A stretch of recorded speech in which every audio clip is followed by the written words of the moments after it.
J'ai une famille de skieurs, donc plutôt des montagnards et un père qui voyageait beaucoup, mais j'avais un grand-oncle breton de Port-Navalo dans le Morbihan, chez qui je passais mes vacances d'été. Et au grand désespoir du grand-père, j'ai fait de la voile plutôt que du ski.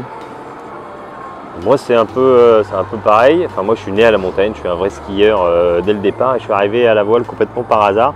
On m'a demandé d'être parrain d'un bateau, d'un Mini 650 à l'époque. D'Adrien Hardy qui était le skipper de ce bateau, et ce mec là et puis des rencontres ensuite avec Romain notamment et d'autres skippers m'ont passionné pour ce milieu, pour ces bateaux, pour eux, les marins en eux-mêmes, et ça m'a donné envie de tenter l'aventure, et donc depuis 2010 je me suis attelé à apprendre ce nouveau métier.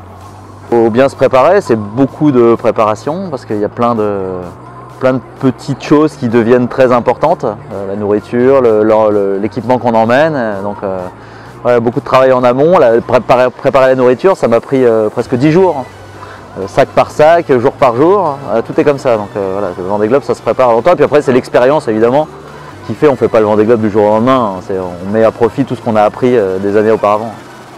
Alors c'est deux sports complètement différents, hein, le ski ou la voile. Techniquement, il n'y a pas grand chose qu'on peut transposer, je dirais.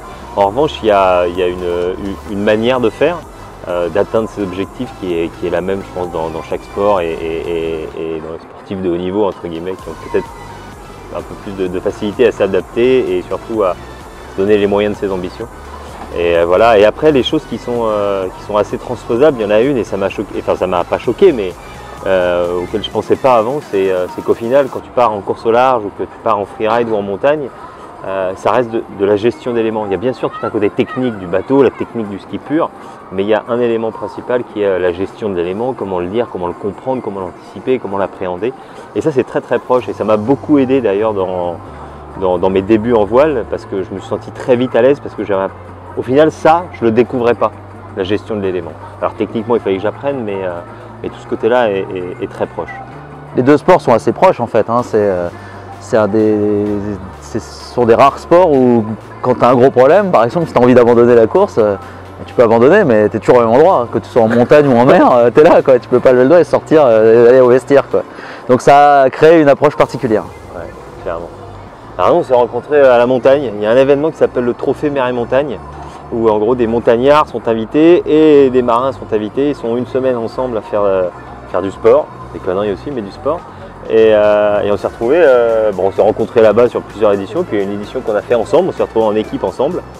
Et voilà, et c'est comme ça que on a commencé à vraiment se connaître, à bien délirer, et puis derrière on s'est suivis pendant plusieurs années jusqu'à ce qu'il m'appelle enfin pour m'emmener faire du bateau.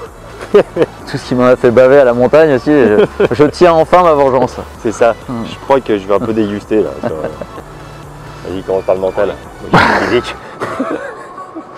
Le mental, il y en a peu. Enfin, le mental, c'est encore une fois, c'est l'expérience qui fait. Ouais, j'ai terminé le Vendée Globe, donc j'arriverai certainement à terminer une transat. Mais après, donc ça, c'est vraiment l'expérience encore qui fait. Et puis de toute façon, quand on n'a pas le mental pour faire ça, on le fait pas, quoi.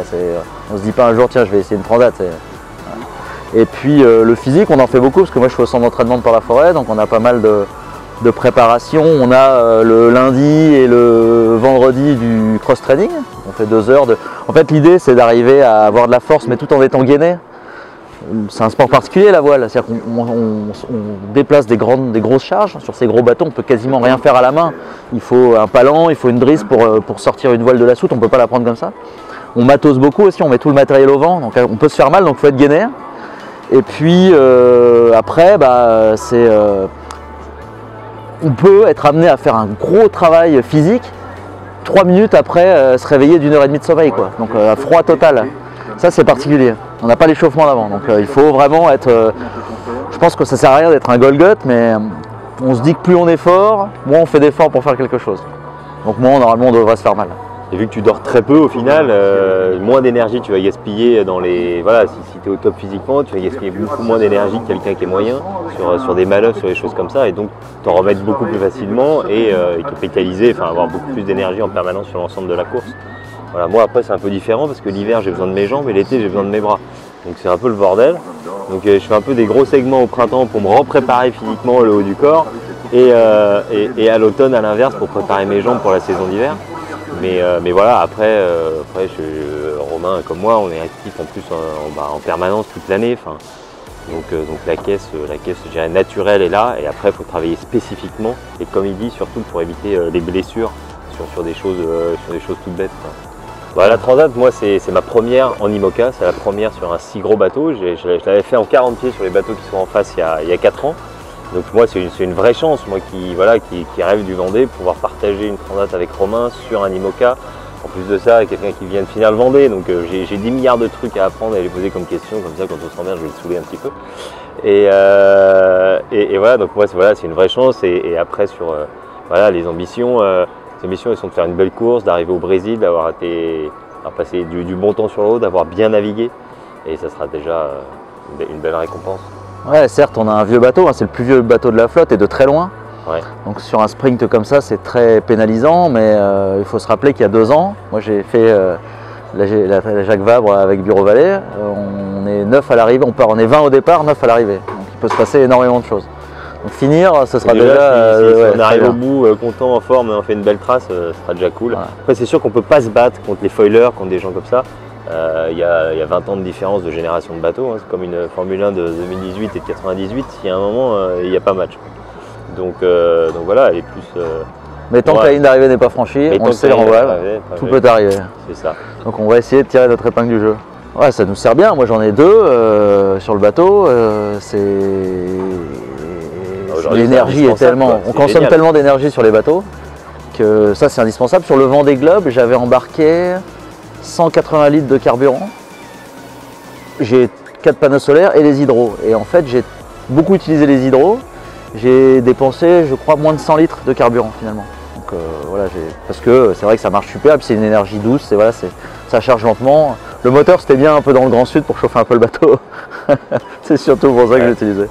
Non, Wet & Sea, le produit en lui-même il est dingue, et d'ailleurs je trouve qu'il n'y a pas un bateau aujourd'hui qui part sans ça, donc c'est une vraie innovation et un vrai succès.